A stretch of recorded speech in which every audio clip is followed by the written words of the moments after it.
Raider Nation, what's going on? It's Mitchell Ryan's here, host of the Raiders Report, and you're watching Overreaction Monday to the Raiders' 31-17 loss to the Kansas City Chiefs. Now, today's show is presented by Hexclad, and if anybody out there is looking to elevate their cooking game, go to hexclad.com/chatsports. That link's going to be available to you all down in the comments and down in the description of today's show. So, Overreaction Monday coming up here is this: the top 3 trending topics going on around the Las Vegas Raiders after their brutal 14-point loss to the Kansas City Chiefs, considering the fact that let's call it the way that this one is, man.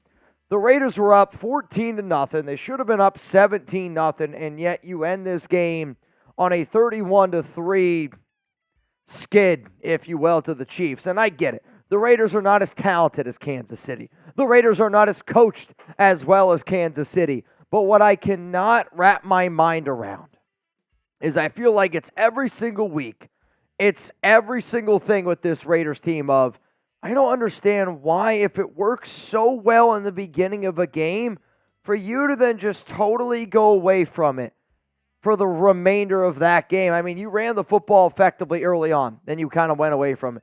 Devontae Adams has 4 or 5 catches in the first quarter, finished with 5 catches for the remainder of the game. Like, to me, the Raiders did what they were doing, and then they thought they had to get cute and totally switch it up. The Chiefs outplayed you. The Chiefs outcoached you. From the top to bottom, Kansas City showed why they are clearly the better team than the Las Vegas Raiders. So the first topic is this: the Raiders lost because of coaching. This one is 3 just win babies, and I do think that it's pretty likely. I'm not sitting up here saying it's a totally overreaction. I'm not sitting up here saying it's 4 just win babies, believe it, baby. But we got to be able to call a spade here. Kansas City, with Patrick Mahomes, is going to beat the Las Vegas Raiders with Aidan O'Connell. Let's keep it a buck, right? Then Josh McDaniels and Dave Ziegler, they put you in such a big hole because of their just inability to be able to manage a roster, build the team from top to bottom. Now you're asking your interim head coach, Antonio Pierce, to do a lot, which I 100% understand. But, like, if you can't make corrections in the National Football League, you're not going to win games. And I'm just frustrated because this was a winnable game for the Silver and Black. I mean, they didn't commit any turnovers, and they didn't commit a single penalty in this game, and yet you got way too stale, way too vanilla. You put it between your legs, you tucked it in, you might as well just sit when you pee, because what you did offensively there in the second half from the second, third, and fourth quarter on was just, again, very vanilla, and you were unable to do anything. But really what sets me off is how great this Raiders defense has been this entire season, and Patrick Graham, how great he's been. You didn't make any corrections. You didn't do anything differently. And Antonio Pierce talked about how they talked about at practice and how they prepared for these underneath routes, yet the underneath routes were not there. The inability to tackle. I mean, Marcus Peters got benched today because finally somebody realizes that if you're going to go out there and you're going to play the way Marcus Peters does, his ass deserves to be on the bench. It was a very, very lackluster effort for the Raiders, who came out as hot as you possibly could have started this game, and to fall flat on their face the way they did, getting outscored 31-3 to end it. It just goes to show there's levels to this shit, and the Raiders just quite aren't there yet. But I do think that this question needs to be brought up, and this is the question that I want every single Raider fan to go out there and to answer, because I know this: if Josh McDaniels was coaching, I'd be screaming, fire Josh McDaniels for blowing another lead. But what about Antonio Pierce? You beat the Giants, you beat the Jets, but you lost to the Dolphins, you lost to the Chiefs, right? You beat the 2 teams that you should have beat, but you lost to the 2 teams that, you got to try to go out there and you got to compete against. Who do you want to be the Raiders head coach in 2024? Let me know down below. As much as I want Antonio Pierce to be the head coach, and I still do, I want AP to be the head coach, because to me, he is a Raider. He bleeds silver and black. He says all the right things, and he can get a group of guys to rally behind him. It's just unfortunate that McDaniels and Ziegler built such a shit team around him that right now we're struggling a little bit. But you know what? Watching a game like that, you see the inexperience in Antonio Pierce. You see the inability to be able to make proper adjustments. And the play to me that really sets this game apart is Raiders are up 7-0. You rushed Daniel Carlson out there to kick a 30-yard field goal on 4th down and 4. Instead, you should have put your offense out there. You should have tried to get the defense to jump off sides, or you should have ran the play, or you just take the 5-yard penalty if nobody jumps. You kick a 35-yard field goal instead of rushing Carlson out there to kick a 30. Like, to me, something as little as that took all the wind out of the sails, and that's unfortunately what happens when you put a head coach that is maybe not 100% ready for the job. So as it stands right now, I don't know if I want AP around. We'll find out. Probably going to have to make a video about it this week. One thing that I do know that I want is I'm always trying to elevate my cooking game, and Hexclad is going to be here, and they're going to be here to help out the entire nation. And with the holidays right around the corner, I'm telling y'all, I need you to listen up to this deal going on right now, because it's time to talk about the kitchen. And no, I'm not talking about the dishes that your fiance left in the sink. Today's sponsor is Hexclad, because they have revolutionized the cookware industry with a hybrid pan that gives you all the convenience and cleanup of non-stick, the versatility of your grandma's cast iron, and a lifetime warranty, just in case you find a way to destroy them. Raider Nation, go to hexclad.com/chatsports for 10% off. And, maybe you're not going to take my word for it, but I know this. Maybe you're going to take the word from somebody like Gordon Ramsay and why he uses Hexclad. The sear I can get with these pans is incredible. With absolutely no stick, the temperature control is utter perfection, and the cleanup is effortless. I love using Hexclad at home. And for everybody who's watching right now, they can also get the sexiest pans on the market, score points at home, and score points with the loved ones out there cooking amazing meals during the holidays. All you have to do, again, is go to hexclad.com/chatsports. That link's going to be available to you guys down in the comments and down in the description. For a limited time, get 10% off with our special link. Hexclad.com/chatsports. That's 10% off at hexclad.com/chatsports. Let's go to the next story here on the Raiders Report. And is it time to bench Aidan O'Connell and to start Jimmy Garoppolo? When I was live during our Raiders-Chiefs watch party here on the Raiders Report, for those that don't know, anytime the Raiders are live, I'm live here on this channel, so make sure you're subscribed. Make sure you got those notifications turned on.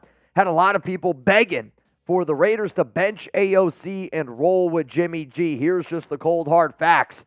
Jimmy Garoppolo stinks, and I do not want him to ever step foot again on this field as long as the Raiders are playing games, because to me, Jimmy Garoppolo ain't a top 32 quarterback. The problem is, though, I don't know if Aidan O'Connell is a top 32 quarterback, but what I'm sitting up here saying is this.